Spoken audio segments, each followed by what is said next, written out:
जय हिंद साथियों, मैं आपका दोस्त उमाशंकर पंचोली। स्वागत है आप सबका साहित्य शिखर क्लासेस के यूट्यूब चैनल पर। जैसा कि आप सबको पता है, हम स्कूल व्याख्याता और वरिष्ठ अध्यापक को लेके जो सेकंड पेपर है उसकी संपूर्ण तैयारी साहित्य शिखर क्लासेस के यूट्यूब चैनल पर निःशुल्क रूप से करने वाले हैं। और इसकी पहली क्लास आज मैं आपके अपलोड करने जा रहा हूँ। और इस कोशिश करनी है कि आप रेगुलर इसको वीडियोस देखें और साथ के साथ में जो बनवाऊँ उस नोट्स साथ के साथ नोट्स बनाने। और जब आप दूसरी क्लास देखें तो पहली क्लास का रिवीजन करके दूसरी क्लास को देखें। और हो सकता है आपको थोड़ी बहुत असुविधा लगे क्योंकि थोड़ी बोर्ड थोड़ा छोटा है और तो मेरा फेस आपको दिखेगा नहीं, लेकिन जो नोट्स बनाऊंगा मैं आपको बोर्ड पे वो साफ साफ दिखेंगे। तो आपको फोकस कंटेंट पे करना है, आपको नोट्स साथ के साथ बनाते हुए चलना है। और बात पहले मैं जो बताऊंगा उसको ध्यान से सुनना है, फिर उसके बाद मैं आपको स्क्रीनशॉट लेने का मौका भी दूंगा। और उसके बाद आपको प्रत्येक एक एक लाइन टू लाइन जिस तरह मैं लिखवाऊंगा उस तरह नोट्स बनाते हुए चलना है। बात करते हैं आज पहली क्लास है अपनी, तो हिंदी साहित्य के इतिहास का जो सामान्य परिचय उसके बारे में बात करेंगे। इस क्लास में हम किस पर बात करेंगे एक तो सामान्य परिचय, हिंदी का सामान्य परिचय क्या, किस तरह हिंदी शब्द के बारे में उत्पत्ति और प्रमुख विद्वानों ने जो साहित्य की जो परिभाषाएं दी है, हिंदी साहित्य के इतिहास की जो परिभाषाएं दी है उनके बारे में बात करेंगे इस वीडियो में। और बात करेंगे हिंदी साहित्य का इतिहास, हिंदी साहित्य का इतिहास जो लिखा गया उसके जो शुरुआत के तरीके रहे, हिंदी साहित्य का इतिहास लिखने की प्रविधियाँ या कहीं की तरीके, लिखने की प्रविधियाँ या तरीकों के बारे में इस वीडियो में हम बात करने वाले हैं। तो इस वीडियो के 3 प्रमुख बिंदु हैं। सामान्य परिचय रहेगा, परिभाषाएं साहित्य की, और हिंदी साहित्य का इतिहास लिखने की प्रविधियों के बारे में बात करने वाले हैं। आपको मैं जिस तरह नोट्स यहाँ लिखवाऊंगा उसी तरह सेम टू एज नोट्स बनाने और अच्छे से रिविज़न करना है। और एक्स्ट्रा जैसे मान लो आपका ये पेज है तो इस यहाँ तक इससे पे लिखना है, आपको 80% इससे पे लिखना है, बाकी पीछे वाला ऐसा खाली छोड़ देना है। क्योंकि मान लो कोई इंपॉर्टेंट बात फिर बाद में याद आती है, कोई फैक्ट याद आता है तो उसको इधर नोट कर लेंगे। इस तरह ये स्पेस छोड़ के चलना है, ठीक है। बात करते हैं हिंदी साहित्य के इतिहास के सामान्य परिचय के बारे में। तो सामान्य परिचय ये है कि हिंदी शब्द की उत्पत्ति के बारे में बात करें तो हिंदी शब्द की उत्पत्ति किससे हुई है, तो हिंदी शब्द की जो उत्पत्ति हुई है वह सिंधु शब्द से हुई है। आपको इसी तरह नोट्स बनाने। सामान्य परिचय, हिंदी शब्द की उत्पत्ति, हिंदी शब्द की उत्पत्ति, हिंदी शब्द की उत्पत्ति किससे हुई है, सिंधु शब्द से। हिंदी शब्द की उत्पत्ति हुई है सिंधु शब्द से, सिंधु शब्द से हुई है। हिंदी शब्द की उत्पत्ति सिंधु शब्द से हुई है। कई बार प्रश्न पूछा जाता है कि हिंदी शब्द की उत्पत्ति किस शब्द से हुई है, तो हिंदी शब्द की जो उत्पत्ति हुई है वह सिंधु शब्द से हुई है। बात करें कि जो हिंदी जो शब्द है वह किस भाषा का शब्द है, हिंदी शब्द किस भाषा का शब्द है, तो हिंदी शब्द जो है वह पारसी को कहते हैं, फारसी भी कहते हैं, कई जगह फारसी लिखा होता है, फारसी या यूँ कहें ईरानी, तीनों एक ही बात है। पारसी, फारसी या ईरानी भाषा का शब्द है। प्रश्न पूछा जा सकता है कि जो हिंदी शब्द है वह किस भाषा का शब्द है, तो हिंदी शब्द जो है वह पारसी, फारसी या ईरानी भाषा का शब्द है। इस तरह आपको अंडरलाइन भी कर लेना है। प्रश्न इसी तरह टू द पॉइंट पढ़ेंगे, नोट्स बनाने, टू द पॉइंट याद करनी चीज़ें। बात करते हैं कि हिंदी शब्द की उत्पत्ति जान ली कि किस शब्द से हुई है, सिंधु शब्द से हुई है। हिंदी शब्द का किस भाषा का शब्द है, तो पारसी या फारसी भाषा का शब्द है। अब बात करें कि हिंदी शब्द जो सर्वप्रथम का उल्लेख जो मिलता है वह किस ग्रंथ में मिलता है, तो हिंदी शब्द का सर्वप्रथम उल्लेख, हिंदी शब्द का सर्वप्रथम उल्लेख कहाँ मिलता है, हिंदी शब्द का जो सर्वप्रथम उल्लेख जो है वह सरफुद्दीन यजदी,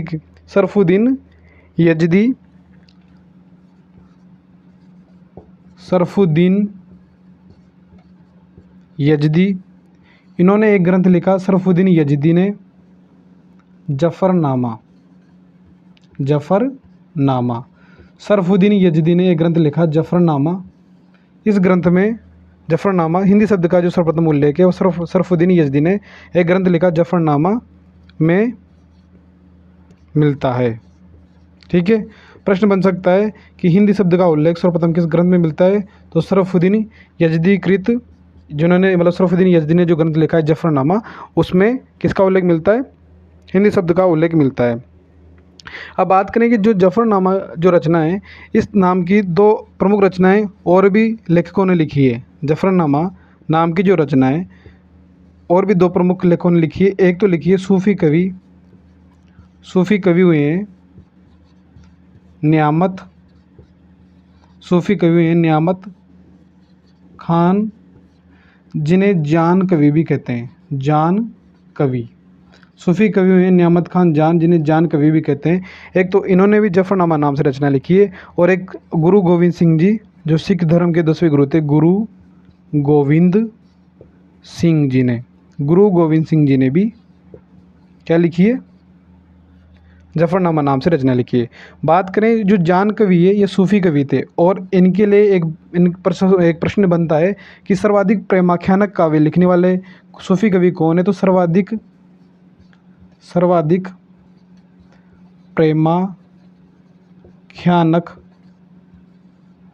प्रेमाख्यानक काव्य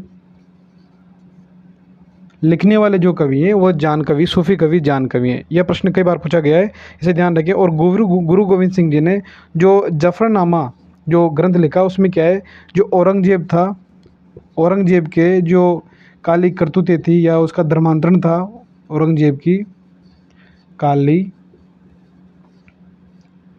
करतूतों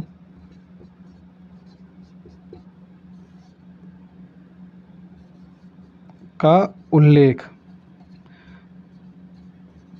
किया गया है किसमें? जफरनामा रचना में। तो यही हुई है अपनी हिंदी साहित्य की सामान्य परिचय हो गया। हिंदी शब्द की उत्पत्ति सिंधु शब्द से हुई है। हिंदी शब्द किस भाषा का है? फारसी ईरानी भाषा का शब्द है। और हिंदी शब्द का सर्वप्रथम उल्लेख सरफुद्दीन यजदी ने लिखा जफरनामा, उसमें मिलता है। और जफरनामा नाम से रचनाएं दो कवि और ने भी लिखी। एक सूफी कवि हुए हैं नियामत खान, जिन्हें जान कवि नाम से प्रसिद्ध है, इन्होंने सर्वाधिक प्रेमाख्यानक काव्य लिखे हैं। और गुरु गोविंद सिंह जी ने भी जफरनामा लिखा है, जिसमें औरंगजेब की काली करतूतों का उल्लेख है। ये हो गया है सामान्य परिचय।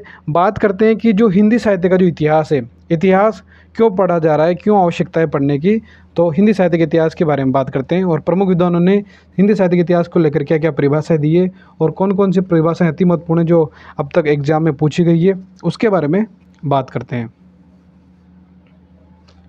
इतिहास का अध्ययन क्यों जरूरी होता है? इतिहास का अध्ययन इसलिए जरूरी होता है क्योंकि जो समय बीत चुका है उसके अनुभवों को लेकर वर्तमान परिदृश्य में देखते हुए किस तरह एक नए बेहतर भविष्य का निर्माण कर सकते हैं, इसलिए इतिहास का अध्ययन बहुत जरूरी होता है। इतिहास से ही अपन आने वाली चुनौतियों के बारे में, आने वाले किस प्रकार बेहतर भविष्य का निर्माण कर सकते हैं, उसके बारे में जान पाते हैं।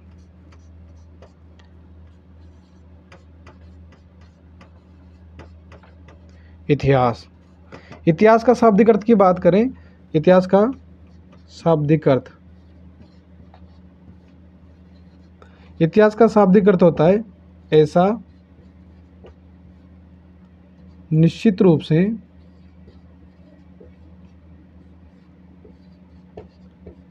घटित हुआ, ऐसा निश्चित रूप से घटित हुआ है, यह होता है शाब्दिक अर्थ इतिहास का। इतिहास का शाब्दिक अर्थ पूछे तो क्या होता है? ऐसा निश्चित रूप से घटित हुआ। इतिहास का शाब्दिक अर्थ हो गया ऐसा निश्चित रूप से घटित हुआ है, यह होता है इतिहास का शाब्दिक अर्थ। बात करें कि जो हिंदी साहित्य का जो इतिहास हम पढ़ रहे हैं, ये इसकी बुनियादी अवधारणा क्या है? इसकी बुनियादी अवधारणा है कि साहित्य का निरंतर विकासशील स्वरूप में आस्था। साहित्य के इतिहास की बुनियादी अवधारणा होती है कि साहित्य के निरंतर जो विकास जो रूप है उसके स्वरूप में आस्था होती है। साहित्य का स्वरूप केवल रचना और रचनाकारों के परिचय तक ही सीमित नहीं होता है, बल्कि उस काल की क्या क्या परंपरा रही, क्या क्या स्थितियाँ रही, उनको देखकर वर्तमान के परिदृश्य में किस तरह उनको देखा जा सकता है और किस तरह एक बेहतर भविष्य का निर्माण किया जा सकता है, उसके लिए साहित्य का अध्ययन बहुत जरूरी होता है। तो बात करते हैं कि साहित्य के इतिहास के बुनियादी अवधारणा की बात करें। साहित्य के इतिहास की बुनियादी अवधारणा क्या है? साहित्य के इतिहास की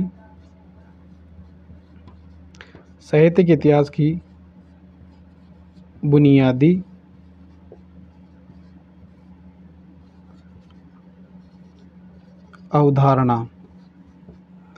अवधारणा क्या है? साहित्य के इतिहास की जो बुनियादी अवधारणा है वह है साहित्य के निरंतर साहित्य के निरंतर विकासशील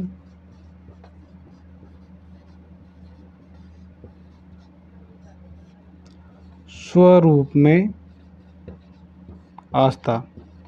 मतलब साहित्य का इतिहास की एक बुनियादी जो सोच है वो है कि साहित्य का जो निरंतर जो विकासशील जो विकास हो रहा है उसके स्वरूप में लोगों की आस्था किस प्रकार, क्योंकि साहित्य एक समाज का प्रतिबिंब होता है। समाज में क्या क्या घटित हुआ है अगर उसको जानना है तो उसका एक बेहतर जो अपने पास साधन है वो है साहित्य। उसको पढ़ के हम जान सकते हैं कि किस तरह किस कालखंड में अमुक परिस्थितियाँ थी, और उस कालखंड की स्थितियों को अगर बेहतर तरीके से समझ सकते हैं तो वह साहित्य के माध्यम से ही समझ सकते हैं। विकासशील स्वरूप में आस्था,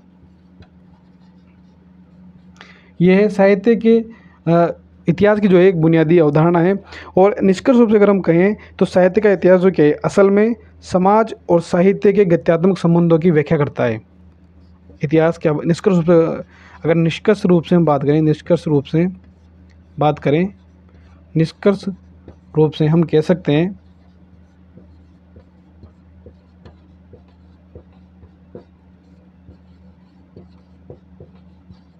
निष्कर्ष रूप से हम कह सकते हैं साहित्य का जो इतिहास है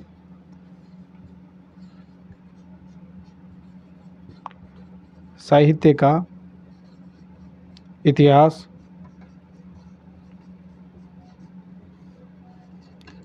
असल में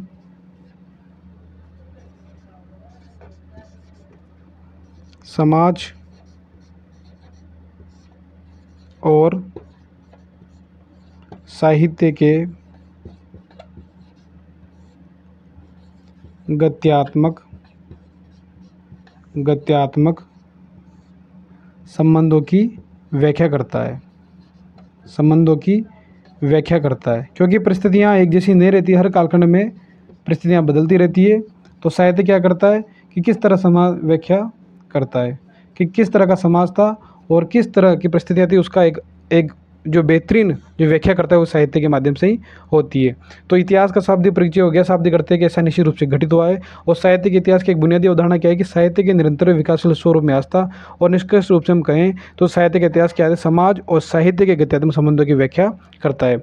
बात करते हैं कि प्रमुख विद्वानों ने अपने हिंदी साहित्य के इतिहास की क्या क्या परिभाषाएं दी है, तो उसके बारे में बात करें तो हिंदी साहित्य के इतिहास को लेकर जो सर्वाधिक चर्चित और सर्वाधिक जो पूछी गई जो परिभाषा है वह है आचार्य रामचंद्र शुक्ल जी की। आचार्य रामचंद्र शुक्ल जी ने अपना जो हिंदी साहित्य का इतिहास जो ग्रंथ लिखा है उसमें जो सर्वप्रथम पहले ही पृष्ठ पे हिंदी साहित्य के इतिहास की एक बेहतरीन और बहुत शानदार परिभाषा दी है जो समाज और साहित्य के संबंधों की बहुत ही शानदार व्याख्या करता है। तो बात करें हिंदी साहित्य के इतिहास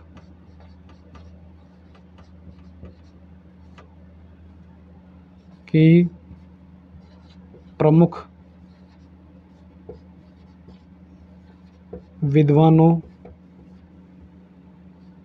की परिभाषाएं, प्रमुख विद्वानों दी गई परिभाषाएं, ठीक है। हिंदी साहित्य के इतिहास की प्रमुख विद्वानों के द्वारा दी गई परिभाषाएं, जिसमें सबसे प्रचलित और सर्वाधिक महत्वपूर्ण जो परिभाषा दी है वो है रामचंद्र आचार्य रामचंद्र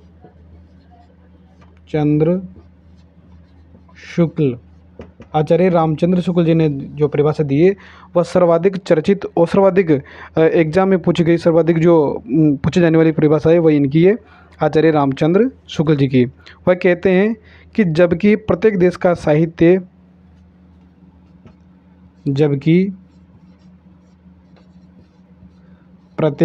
साहित्य, ये परिभाषा आपको लाइन टू लाइन याद होनी चाहिए। जबकि प्रत्येक देश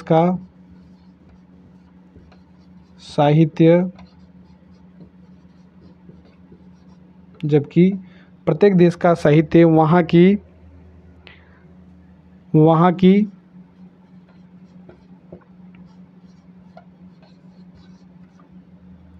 जनता की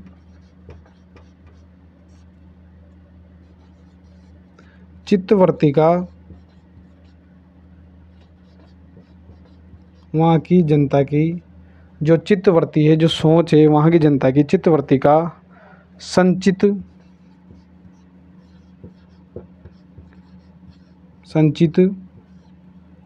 प्रतिबिंब,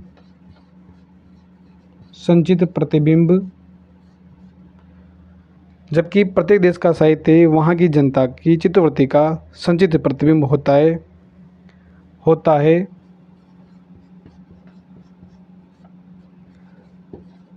तब यह निश्चित है कि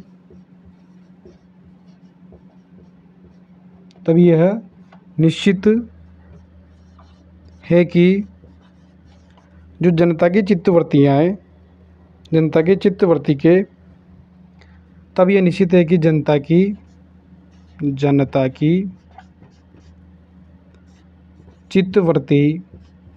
की चित्तवृत्ति के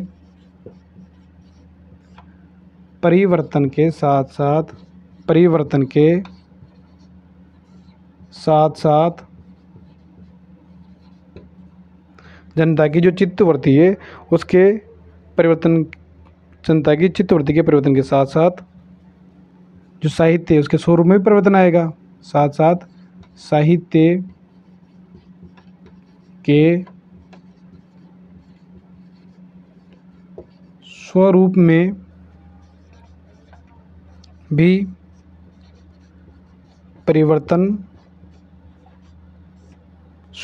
भी परिवर्तन होता चला जाता है।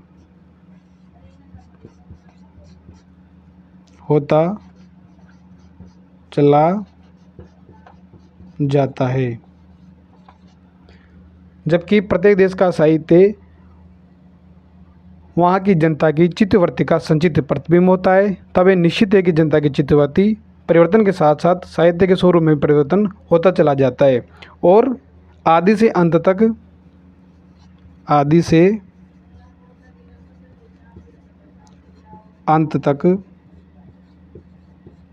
इन्हीं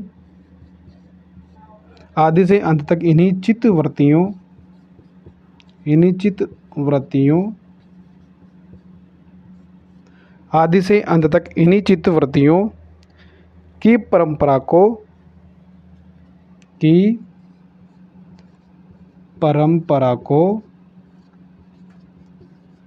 परखते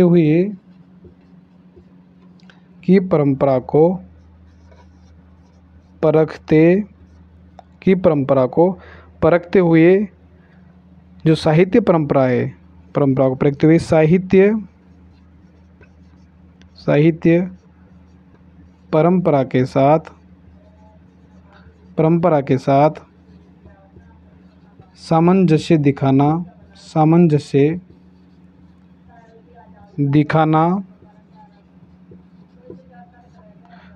दिखाना ही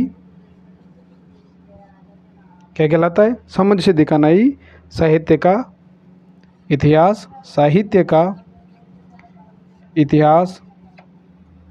कहलाता है। साहित्य का इतिहास कहलाता है। अब देखो पूरी परिभाषा में जो सबसे महत्वपूर्ण जो चीज़ आ रही है वह क्या आ रही है? जनता की चित्तवृत्ति का ये परिवर्तन हो रहा है और चित्तवृत्ति के साथ ही सामंजस्य। चित्तवृत्ति का मतलब क्या है? जनता की सोच, जनता की आशाएं आकांक्षाएं, उस समय की परिस्थितियाँ, इन्हीं का जो प्रतिबिंब है वह किस में होता है? साहित्य में नजर आता है। और साहित्य ही एक जनता की सोच को, जनता की उस कालखंड की परिस्थितियों को जो बेहतरीन रूप से समझाने का जो माध्यम है वो साहित्य ही है। तो आचार्य रामचंद्र शुक्ल ने जिस पर जोर दिया है वह उस तत्कालीन समाज की जो परंपराएं हैं, जो वहाँ के लोगों की सोच, उस पर जोर दिया है। इसलिए सबसे ज़्यादा चर्चित और सबसे ज़्यादा एग्जाम की दृष्टि से महत्वपूर्ण जो परिभाषा रही है वो आचार्य रामचंद्र शुक्ल की रही है। वह कहते हैं कि जबकि प्रत्येक देश का साहित्य जनता की चित्तवृत्ति का संचित प्रतिबिंब है और निश्चित है, क्योंकि जनता की परिस्थितियाँ, जनता की सोच, जनता की जो आशा या आकांक्षा है वो समय के अनुसार परिवर्तित होगी। तो अगर जनता की सोच बदल रही है तो साहित्य का स्वरूप भी बदलेगा, साहित्य के स्वरूप में भी परिवर्तन होता चला जाता है। और आदि से अंत तक, शुरुआत से लेकर अंत तक जब इन्हीं चित्तवृत्तियों की परंपरा को देखते हैं कि किस तरह समाज का उत्थान हो रहा है, किस तरह का पतन हो रहा है, किस तरह लोगों की सोच बदल रही है, इसी परंपरा को देखते हुए सामंजस्य, साहित्य के साथ उसका सामंजस्य देखते हैं, उसे कोई साहित्य का इतिहास कहते हैं। तो आदि से अंत तक अब तक क्या परिवर्तन हुआ है समाज के लोगों में, उनकी सोच में, और साहित्य किस तरह उसका प्रतिबिंब मतलब उसको प्रकट कर रहा है, इसी परंपरा को सामंजस्य दिखाना क्या कहलाता है, हिंदी साहित्य का इतिहास, साहित्य का इतिहास कहलाता है। ये सबसे इम्पोर्टेंट परिभाषा है, इसे आपको कंठस्थ होनी चाहिए। और जनता की चित्तवृत्ति, इसको एक कोड वर्ड के रूप में याद रखें, कहीं भी जनता की चित्तवृत्ति आती है तो समझ लें आचार्य रामचंद्र शुक्ल के द्वारा दी गई परिभाषा है। दूसरे विद्वान की परिभाषा की बात करें तो बाल कृष्ण भट्ट, जो प्रमुख निबंधकार थे, बाल कृष्ण भट्ट और आलोचक भी हैं, इनकी परिभाषा है बाल कृष्ण भट्ट। ये कहते हैं कि साहित्य जो है, साहित्य जनसमूह, साहित्य जनसमूह के हृदय का विकास है। बालकृष्ण भट्ट जी भी ये कहते हैं कि साहित्य क्या है, जनसमूह के हृदय का विकास है। हृदय का विकास मतलब साहित्य के जो जनसमूह, जो जनता है, उनके हृदय की जो आशाएं आकांक्षाएं हैं, उनकी जो सोच है, उनकी जो भावनाएं हैं, उनका जो प्रकटीकरण हो रहा है वो कहाँ हो रहा है, साहित्य में हो रहा है। तो बालकृष्ण भट्ट भी कहते हैं कि साहित्य जो है वो जनसमूह के हृदय का विकास है। बात करें अगले विद्वान की,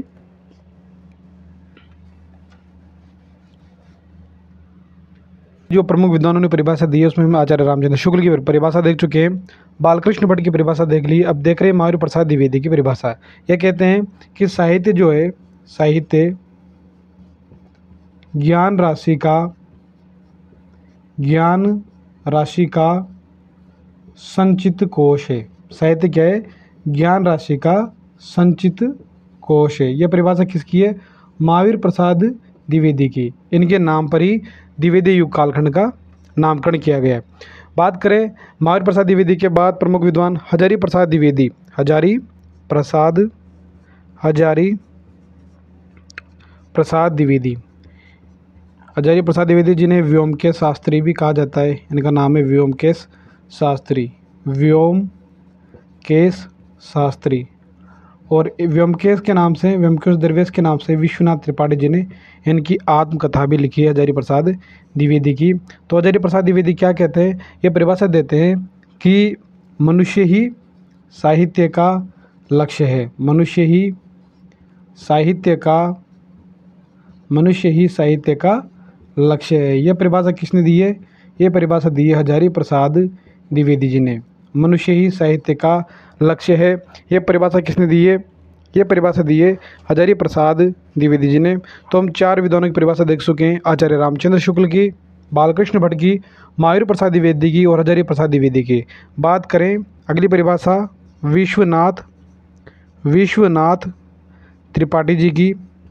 वो क्या कहते हैं, वो बताते हैं हिंदी साहित्य के इतिहास की परिभाषा के बारे में। वो बोलते हैं, विश्वनाथ त्रिपाठी जी वो कहते हैं कि हिंदी साहित्य का इतिहास जो है, हिंदी साहित्य का इतिहास, हिंदी साहित्य का इतिहास, हिंदी भाषी इतिहास जो है वह हिंदी भाषी जनता की आशा आकांक्षाओं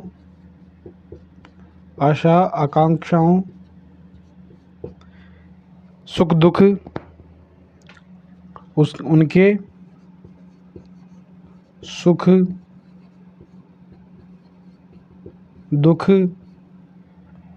सुख दुख, उल्लास और निराशा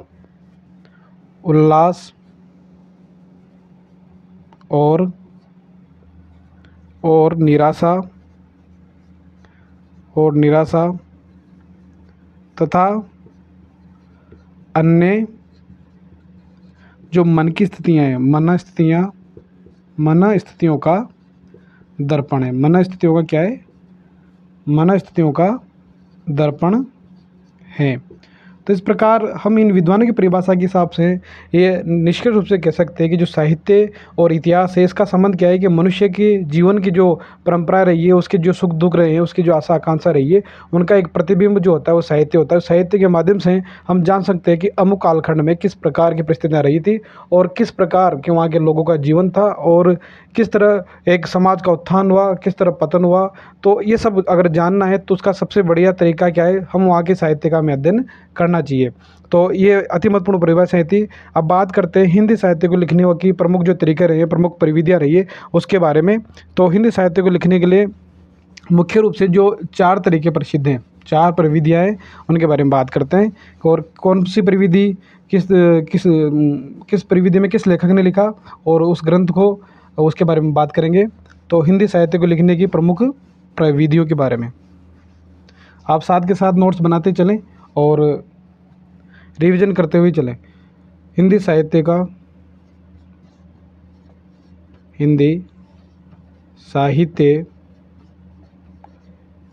इतिहास लेखन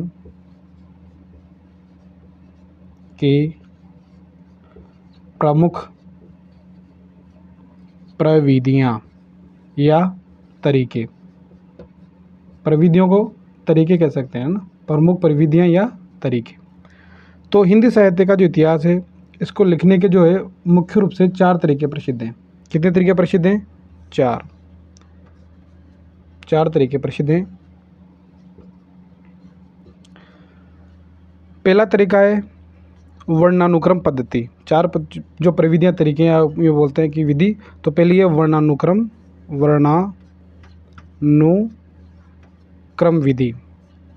विधि या पद्धति। हिंदी साहित्य के इतिहास को लिखने के लिए जो प्रमुख रूप से 4 पद्धतियाँ प्रचलित है, 4 विधियाँ बोल दो, प्रविधियाँ बोल दो, तरीके बोल दो। तो पहली है वर्णानुक्रम पद्धति, दूसरी है कालानुक्रम पद्धति, तीसरी है वैज्ञानिक पद्धति और चौथी कौन सी है? विधेयवादी पद्धति। सबसे जो उत्कृष्ट कोटि की या कहे कि जो सबसे प्रचलित जो विधि रही है, सबसे मान्य जो विधि रही है, वो विधेयवादी पद्धति रही है। विधेयवादी पद्धति। अब बात करते हैं कि जो वर्णानुक्रम पद्धति है, कालानुक्रम पद्धति है, या जो वैज्ञानिक पद्धति है और विधेयवादी पद्धति है, तो इनकी क्या क्या विशेषताएं हैं, इसमें किस तरह का जो साहित्य लिखा गया, किस तरह किन जो लेखकों ने इसमें साहित्य लिखा। तो सबसे पहले बात करते हैं वर्णानुक्रम पद्धति की। तो इसमें लेखकों और कवियों का जो परिचय होता है, उनके वर्ण क्रम के हिसाब से होता है। वर्णानुक्रम पद्धति में क्या होता है? कवियों और लेखकों का परिचय उनके नाम के वर्ण क्रम से होता है। परिचय वर्ण क्रम से होता है। अब ये सबसे अलोकप्रिय पद्धति मानी गई है, सबसे दोषपूर्ण पद्धति भी यही मानी गई है। क्यों मानी गई है? क्योंकि इसमें जो कवियों का जो वर्णन किया जा रहा है, वह उनके वर्ण क्रम, नाम के जो पहला अक्षर आ रहा है उसके हिसाब से किया जा रहा है। अब जैसे कि उदाहरण के तौर पे बात करें, उदाहरण कि एक कवि हुए कबीर और एक कवि हुए केशव, और बात करें एक कवि और ले लो केदारनाथ। अब कबीर जो है वो भक्ति काल के कवि हैं, केशव जो है रीति काल के कवि हैं, और केदारनाथ जो है वो आधुनिक काल के कवि हैं। अब हर कालखंड की अलग अलग परिस्थितियाँ होती है, हर कालखंड का एक अलग साहित्य होता है। लेकिन इस वर्णानुक्रम पद्धति ने क्या किया कि कबीर, केशव, केदारनाथ को एक ही वर्ण क्रम के अनुसार से एक साथ एक जगह रख दिया। इसलिए यह साहित्य के इतिहास के जो अध्ययन का एक बेहतर तरीका नहीं है, ये दोषपूर्ण पद्धति है। इसलिए सर्वाधिक जो अलोकप्रिय पद्धति है वो भी कौन सी है? सर्वाधिक अलोकप्रिय पद्धति वह है वर्णानुक्रम पद्धति। अब बात करें कि वर्णानुक्रम पद्धति में किसने साहित्य लिखा है, मतलब किसने जो इतिहास की रचनाएं लिखी है, वो लिखी है प्रमुख रूप से 2 लेखक हुए हैं। एक तो है गारसा दत्तासी। इन्होंने अपना जो ग्रंथ है इस्तवार द ललितेतुर हिंदुस्तानी जो है, जो किस पद्धति में लिखा है? तो वर्णानुक्रम पद्धति में लिखा है। और इसके बाद बात करें तो शिव सिंह सेंगर ने जो अपना ग्रंथ शिव सिंह सरोज लिखा है, वो भी किस में लिखा है? वर्णानुक्रम पद्धति में लिखा है।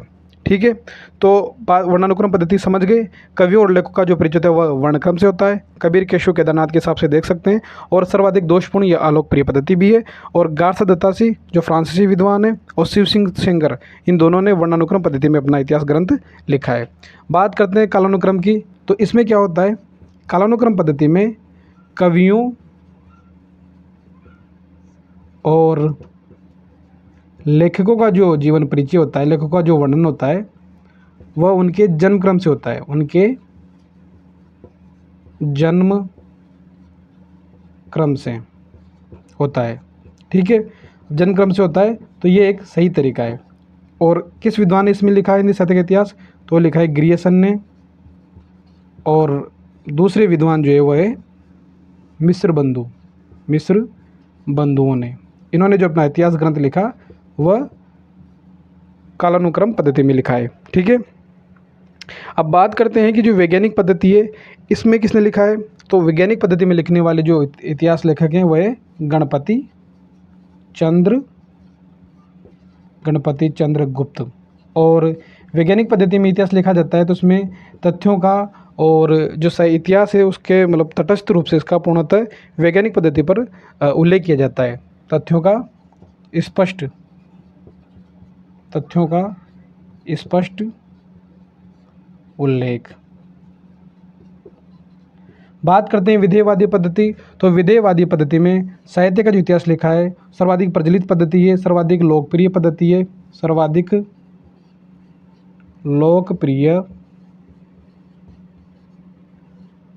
लोकप्रिय पद्धति है। और इसमें इतिहास ग्रंथ किसने लिखा है, आचार्य रामचंद्र शुक्ल जी ने विधेयवादी पद्धति में अपना इतिहास ग्रंथ लिखा है। विधेयवाद का जनक कौन है, बात करें विधेयवाद का जनक, तो विधेयवाद का जनक कौन है, विधेयवाद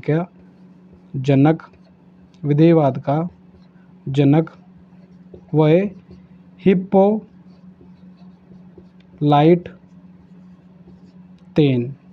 फ्रांसीसी विद्वान हिप्पोलाइट तेन ये विधेयवाद के जनक हैं। और इन्होंने 3 तत्वों पे जोर दिया था, जाति, वातावरण और क्षण। जाति, वातावरण और क्षण के आधार पर हिंदी साहित्य का इतिहास लिखने का जो सर्वप्रथम प्रयास है वह विधेयवाद के तौर पे आचार्य रामचंद्र शुक्ल ने किया, क्योंकि इसमें तत्कालीन समाज की क्या कंडीशन रही, क्या परिस्थितियां रही, उसको लेके इतिहास लिखा जाता है। तत्कालीन साहित्य की समाज की परंपराओं को ध्यान में रखा जाता है। उस समय की जो जातीय परिस्थितियाँ रही, वहाँ का जो वातावरण रहा, राष्ट्रीय वातावरण, और उस समय का क्या समय था, उसको देख के जो इतिहास लिखा जाता है वो विधेयवादी पद्धति में लिखा जाता है। इसलिए सर्वाधिक लोकप्रिय पद्धति कौन सी है, आचार्य रामचंद्र शुक्ल ने लिखी है इतिहास, वह विधेयवादी पद्धति है। तो हमने देखा कि हिंदी साहित्य इतिहास के लेखन के 4 तरीके हैं, वर्णानुक्रम पद्धति, कालानुक्रम पद्धति, वैज्ञानिक पद्धति, विधेयवादी पद्धति। आप इसका स्क्रीनशॉट ले सकते हैं और ऐसे ही आपको अपने नोट्स पे अपनी कॉपी में रजिस्टर में इसी तरह आपको ये चार्ट उतारना है। वर्णानुक्रम पद्धति में कवियों और लेखकों का परिचय वर्णक्रम से होता है, कालानुक्रम में जन्मक्रम से होता है, वैज्ञानिक में तथ्यों का स्पष्ट उल्लेख होता है, विधेयवादी में वहाँ की, इस पर आप इधर लिख सकते हैं, विधेयवाद में क्या होता है, तत्कालीन वहाँ के जो समाज उसकी परंपराओं पर जोर दिया जाता है। ठीक है, आज के वीडियो में इतना ही। अगले वीडियो में हम देखेंगे प्रत्येक जो इतिहास लेखक हैं उनके ग्रंथों के बारे में चर्चा करेंगे, इतिहास लेखकों के बारे में चर्चा करेंगे और नामकरण और कालखंड जो विभाजन किया उसके बारे में बात करेंगे। आज की वीडियो में इतना ही। आपको ये करना है कि ये नोट्स ऐसे ही लिखने और रिवीजन करके क्लास में आना है, और क्या बेस्ट कर सकते हैं, क्या बेहतर कर सकते हो, इसके लिए आपको कमेंट सेक्शन में ज़रूर बताना है। आपको पहली क्लास कैसी लगी और आगे क्या करें उसके लिए आपको कमेंट में ज़रूर बताना है। जय हिंद, जय भारत।